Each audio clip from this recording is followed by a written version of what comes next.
Tiara Kurnia, Hafizatul Hasanah, Dio Al-Kautsar, Silva Murdiani, Siti Aisyah. Bismillahirrahmanirrahim. Assalamualaikum warahmatullahi wabarakatuh. Salam sejahtera buat kita semua. Alhamdulillah, alhamdulillahillazi hadana lihaza wa ma kunna linahtadiya laula an hadanallah. Puji syukur marilah kita aturkan kepada Allah Subhanahu wa ta'ala. Dan selawat seinada dengan saya, tidak bosan-bosannya kita hadiahkan kepada Nabi kita Muhammad Sallallahu Alaihi Wasallam. Yang terhormat kepada Ibu Sri Arita SPD MPDE dan seterusnya kepada rekan-rekan yang saya banggakan. Saya Tiara Kurnia Putri dengan NIM 2100370 sebagai moderator kelompok kami. Baiklah, kami akan mempresentasikan hasil diskusi kami tentang laporan penyusun bisnis plan yang beranggotakan Hafizanatul Hasanah dengan NIM 2100260, Siti Aisyah dengan NIM 210031158, Silva Murdiani dengan NIM 210031157, Dio Al-Kautsar dengan NIM 2100928. Pembacaan materi pertama tentang profil bisnis yang akan dibacakan oleh Siti Aisyah. Kepada Siti Aisyah dipersilahkan. Sistematika bisnis plan. A. Profil bisnis. Fortune Thrift Shop adalah sebuah toko baju thrift yang dibangun oleh sekelompok mahasiswa dari perguruan tinggi Universitas Negeri Padang. Pertamanya kami hanya berniat untuk mengerjakan tugas matkul pengantar kewirausahaan tentang sebuah bisnis, dan kami mengajukan proposal untuk usaha kami ini. Dan kami hadir sebagai salah satu toko baju thrift di kalangan remaja, terutama mahasiswa, dan kami menjual berbagai macam produk yang melengkapi fashion atau outfit anak zaman sekarang. Toko kami tersedia beberapa pakaian, kemeja, jaket, baju, kaos, hoodie, celana. Jenis selain pakaian kami juga menyediakan beberapa barang seperti jam tangan, tas, sepatu, dan aksesoris. Barang yang kami jual saat ini jangan diragukan. Kami hanya menjual produk asli yang berasal dari Korea dan Cina. Untuk pakaian kami mempunyai material kain yang nyaman digunakan, tidak luntur, dan pakaian yang kami jual pakaian bermerek dengan harga yang murah yang menjangkau keuangan mahasiswa.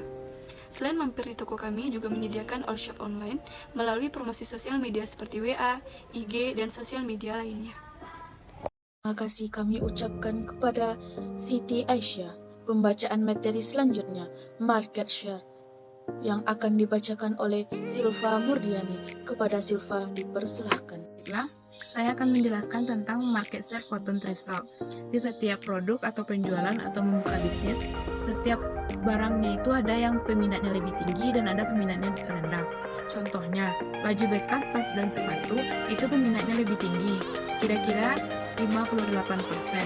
Karena tas, baju bekas, dan sepatu itu kebutuhan sehari-hari. Orang yang mengutamakan penampilan atau merek baju, mereka akan berusaha mengejar di thrift walaupun bajunya bekas sesuai dengan ekonomi mereka. Yang kedua itu buku, hijab, dan skincare. Peminatnya itu berkisar 23%. Yang keempat kosmetik dan perhiasan itu 10%. Dan jam tangan peminatnya lebih rendah karena semua orang tidak menyukai jam tangan, dan ada juga yang menyukai jam tangan. Ada juga sebagian orang yang menyukai pakai gelang, dan ada juga sebagian orang tidak menyukai pemakaian sama sekali. Nah, dari contoh tersebut, orang akan bekerja ke thrift karena mereka ingin mencari merek yang mahal tapi dengan harga yang murah. Terima kasih kami ucapkan kepada Silva. Pembacaan materi selanjutnya, strategi, yang akan dibacakan oleh Dio Al-Kautsar. Kepada Dio dipersilahkan. C. Strategi, teknik, dan informasi. Karena pemasaran produk kami secara online, maka hal-hal yang harus ada pada halaman bisnis kami yaitu dapat dijelaskan sebagai berikut. Yang pertama, mengisi halaman bisnis online dengan konten yang kreatif dan informatif. Konten menjadi kunci utama bisnis thrift ini karena dengan membuat konten yang menarik, seperti bagaimana cara memandu pandankan pakaian bekas ini dapat dengan baik agar terlihat bagus dan terlihat seperti pakaian baru, maka orang akan tertarik untuk membeli produk tersebut. Dan kami akan berusaha memastikan bahwa pakaian yang difoto dengan aslinya agar mendapatkan kepercayaan dari pembeli dan supaya pembeli terus berlangganan dengan toko kami. Lalu, Tambahkan informasi utama dalam produk seperti mendapatkan kelebihan dan kekurangan produk agar menarik perhatian calon pembeli. Yang kedua yaitu mencantumkan katalog produk dan pre-sale list. Katalog ini bisa jadi cara simpel yang memudahkan orang mengenalkan produk lebih dalam. Kami akan memanfaatkan fitur highlight pada Instagram atau Facebook untuk menghadirkan kumpulan produk kami beserta harga pitches dalam semua anggota kelompok. Akan mencantumkan tautan akun bisnis kami di media sosial masing-masing anggota. Yang ketiga yaitu menginformasikan media penjual lainnya. Kami akan berusaha agar produk kami dapat dibeli di market atau dijemput langsung ke toko atau ke tempat penyimpanan produk kami. Kami akan mencantumkan alamat market kami di media sosial bisnis kami. Yang keempat adalah memasukkan konten review dari pelanggan atau key opinion leader atau bisa disingkat KOL. Jika pembeli memberikan review yang positif terhadap produk kami, maka kami akan menampilkan pada akun bisnis kami agar orang-orang juga tertarik membeli produk kami. Tapi akan lebih baik lagi jika review yang disampaikan bisa memberikan gambaran produk secara jelas. Selain dari review pelanggan kami akan membuat deskripsi produk sampai call to action untuk mencoba. Terima kasih kami ucapkan kepada Dio. Pembacaan materi selanjutnya, produksi barang dan jasa yang akan dibacakan oleh Hafizanatul Hasanah. Kepada Hana dipersilahkan. Berdasarkan hasil observasi yang kami lakukan, kebanyakan toko thrift yang lain atau yang terdahulu memesan produk dari Bandung. Pertama-tama mereka lihat-lihat dahulu, jika sesuai dengan harga dan kualitas produk, maka tanpa pikir panjang mereka akan langsung membelinya. Biasanya mereka membeli per bal atau berkarung-karung dengan harga berikut. Yang pertama, kaos oblong sekitar 8-9 jutaan per bal, crewneck sekitar 6-7 jutaan per bal, celana jeans wanita sekitar 3-4 jutaan per bal, celana kulit wanita 3-4 jutaan per bal, kemeja pria lengan pendek 9-10 jutaan per bal, jaket outdoor tipis sekitar 5-7 jutaan per bal. Dari sekian banyak macam produk, yang paling mahal adalah kemeja lengan pendek, jaket khusus outdoor, dan jaket brand. Biasanya dalam satu bal terjual 80 helai celana levis pria dan sweater 130 di dalam satu bal. Berat satu bal biasanya 100 kg dan untuk jumlah pakaiannya tidak dapat dihitung karena hanya dihitung per kiloan. Terima kasih kita ucapkan kepada Hana. Pembacaan materi selanjutnya, pemasaran yang akan dibacakan oleh Siti Aisyah. Kepada Siti Aisyah dipersilahkan. Pemasaran. Strategi pemasaran. Untuk membuat sebuah usaha yang memiliki banyak pengunjung dan pembeli, maka dibutuhkan strategi pemasaran yang efisien serta dapat menghasilkan penjualan yang tinggi. Tidak berbeda jauh dari strategi pemasaran pada usaha yang kami buat ini. Dengan adanya pandemik sekarang, kita bisa mempromosikan usaha kita melalui mulut ke mulut dengan tetap menjalankan protokol kesehatan. Bisa juga melalui jaringan sosial dan forum seperti Facebook, Messenger, Instagram, dan lain-lain.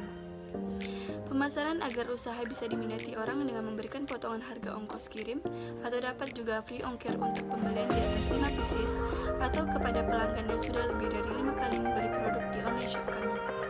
Memberikan penawaran harga miring dari setiap pelanggan yang melakukan pembelian di atas 10 pieces dari produk-produk yang kami tawarkan, dengan memberikan potongan harga 5% dari setiap produk yang dibeli. Memberikan potongan harga setiap pembelian pada hari Jumat sebesar 5%. Terima kasih kami ucapkan kepada Siti Aisyah.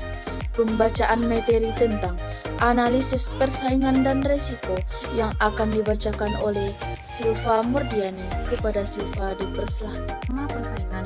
Untuk memulai usaha, alangkah baiknya kita melihat seberapa banyak persaingan orang yang menjual produk yang sama dengan kita. Apabila di daerah kita sudah banyak yang menjual produk yang sama, maka sebaiknya kita mencoba memulai usaha di tempat yang lain, di mana jarang atau tidak adanya produk yang kita jual sama dengan orang lain. Jika kita tetap berjualan di tempat yang banyak menjual yang sama, maka pelanggan yang awalnya belanja ke tempat kita, akhirnya belanja ke tempat orang lain. Tentu persaingan itu akan lebih ketat. Yang kedua, risiko. Risiko yang pertama, siap menerima cacat produk. Maksudnya, namanya produk bekas atau sisa produk, wajar jika ada cacat di setiap sisinya atau jumlahnya yang sedikit, karena produk tersebut sudah dipakai terlebih dahulu. Yang selanjutnya, tidak bisa retur. Jika kita tidak teliti, kemungkinan penyesalan akan datang. Terlebih, produk-produk thrift kebanyakan tidak bisa diretur atau ditukar. Meskipun murah, tetap saja sia-sia jika uang yang kita keluarkan untuk sesuatu yang kurang bermanfaat atau kurang sesuai dengan keinginan kita. Selanjutnya, merek palsu. Thrift juga kebanyakan menjual produk dengan merek ternama, khususnya berasal dari luar negeri. Namun, kita perlu waspada, masih ada beberapa penjual yang mengaku bahwa barang itu asli, padahal sebenarnya palsu atau KW. Selanjutnya, kerugian. Setiap bisnis pasti ada untung dan ruginya.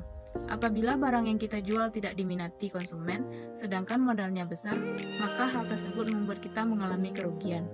Kerugian ini jika tidak dikendalikan dapat mengakibatkan kebangkrutan. Selanjutnya, kondisi pasar tidak stabil. Dengan kondisi pasar tidak stabil, harga barang yang kita jual juga akan terus berubah, terutama jika produk kita berasal dari luar negeri. Jika produknya sedikit, harganya akan lebih mahal, dan jika produknya banyak, harganya akan lebih murah. Terima kasih kami ucapkan kepada Silva. Pembacaan materi selanjutnya, aspek keuangan yang akan dibacakan oleh Dio Al-Kausar. Kepada Dio dipersilahkan. Yang G adalah aspek keuangan. Yang pertama, biaya tetap. Keterangannya, sewa tempat dan listrik 1 juta harganya, biaya distribusi pengiriman 300.000, transportasi 200.000, tenaga kerja 200.000, naik tenaga kerja 500.000, internet 200.000, jadi totalnya semua adalah 2.400.000. Yang kedua adalah biaya variabel. Baju bekas 100 unit harganya 30.000, jumlah rupiah 3 juta. Jam tangan 100 unit harga 20.000, jumlahnya 2 juta. Tas 100 unit harganya 35.000, jumlahnya 3.500.000. Terus sepatu 100 unit 35.000, jumlahnya 3.500.000. Buku 100 unit harganya 10.000, jumlahnya 1 juta. Perhiasan 100 unit harganya 25.000, jumlahnya 2.500.000. Produk rumah tangga 100 unit harganya 25.000, jumlahnya 1 juta. Skincare 100 unit juga harganya 55.000, jadi jumlahnya 5.500.000. Bedak 100 unit 60.000, jumlahnya 6 juta. Hijab 100 unit 20.000, jumlahnya 3.500.000. Kosmetik 100 unit 60.000, jumlahnya 6 juta. Label tok 1.100 PC, jumlahnya 500, ini jumlahnya 5.500.000. Jadi semuanya totalnya adalah 45.500.000. Total biaya tetap tambah biaya variabel